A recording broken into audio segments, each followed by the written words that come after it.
Bonjour à tous, place à la dernière semaine des Jeux Olympiques de Paris 2024. Nous sommes le lundi 5 août et c'est l'heure de l'émission des Jeux.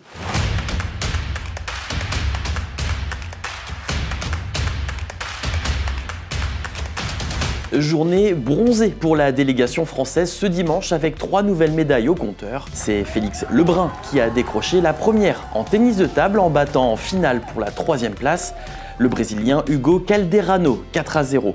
Une médaille historique pour le pongiste de 17 ans puisque la France n'avait plus gagné de médaille depuis 24 ans en tennis de table.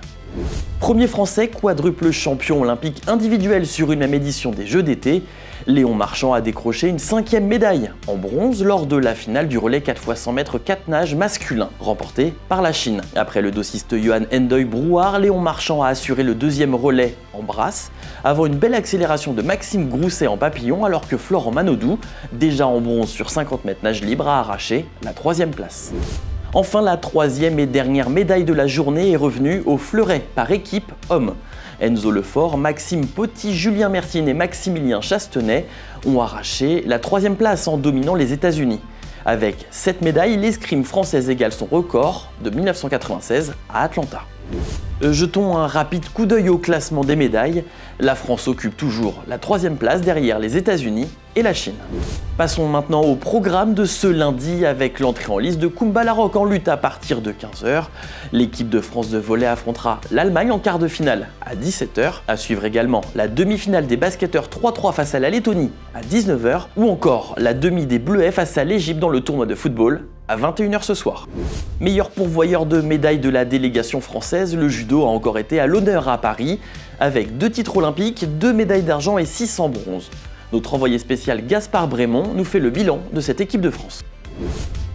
Le top évidemment c'est Teddy Riner, comment ça pourrait en être autrement. Il a été sacré champion olympique vendredi, il a été sacré champion olympique par équipe samedi. C'est lui qui a donné le point de la victoire, le dernier point samedi dans l'épreuve par équipe face au Japon. Il a connu 2 journées de rêve, il nous l'a dit. Je réalise petit à petit, chaque fois que je me lève, que les gens me demandent des photos, que je la touche, c'est incroyable, c'est incroyable. C'est vraiment un shot d'émotion, de la fierté, de la joie, de l'émerveillement. C'est quelque chose de juste génial. Les Jeux Olympiques, c'est ça. C'est pas pour rien que c'est le plus bel événement sportif. Et puis quand même une grosse mention spéciale à Johan Benjamin Gaba, qui fait médaille d'argent en moins de 73 kg. Il s'est complètement révélé sur ces Jeux Olympiques. Et puis samedi dans l'épreuve par équipe, c'est encore lui qui, alors que l'équipe de France est menée 3-1, s'est arraché pour aller faire tomber Abe, le double champion olympique japonais. Ça a été la bascule décisive de ce tournoi par équipe et voilà, il y a une sorte de folie qui s'est emparée de lui. Alors les flops, ça va être des demi-flops on va dire, mais en tout cas ça concerne les filles, les féminines. On sait que les 7 sportives engagées étaient toutes têtes de série et aucune d'entre elles a réussi à aller jusqu'à la finale de son tournoi. Au mieux ça a été du bronze. Il y a même eu des gros échecs pour Madeleine Malonga ou Marie-Ève Gaillet. Marie-Ève Gaillet qu'on annonçait favorite dans sa catégorie. Romane Dico, elle, grande favorite numéro 1 mondiale en plus de 78 kg, n'a pu ramener que le bronze. Clarisse Agbenienou, pareil. En moins de 63 kg. Chirine Boukli, en moins de 48, a aussi pris la 3e place. Donc certes, c'est des médailles et c'est à saluer parce que ça fait monter le total de l'équipe de France de judo à 10 médailles. C'est un record pour le judo français au JO. Donc performance majuscule, remarquable. Mais il y a ce petit goût un peu d'inachevé avec ces bronzes chez les filles. Mais sinon, effectivement, le judo a quand même rempli sa mission avec 10 médailles. Benjamine de la délégation française, la skateuse Louise Heina Taboulet, 14 ans, fera son entrée en lice en parc ce mardi 6 août.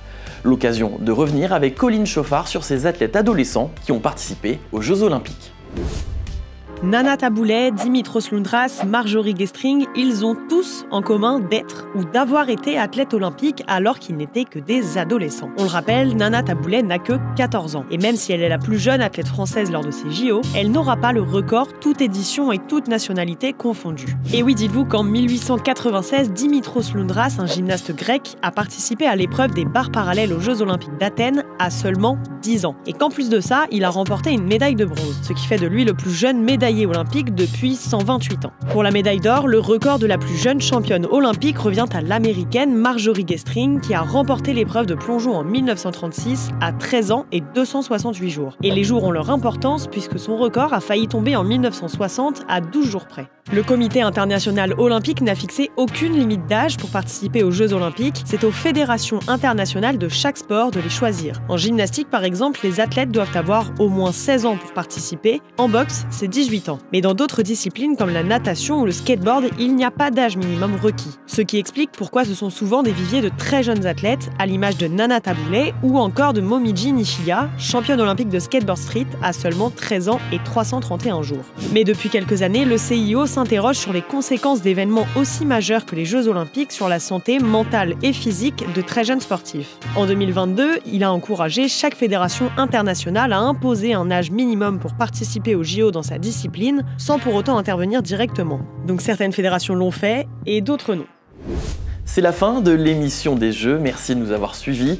L'actualité des Jeux Olympiques est à suivre tout au long de la journée sur ouest-france.fr.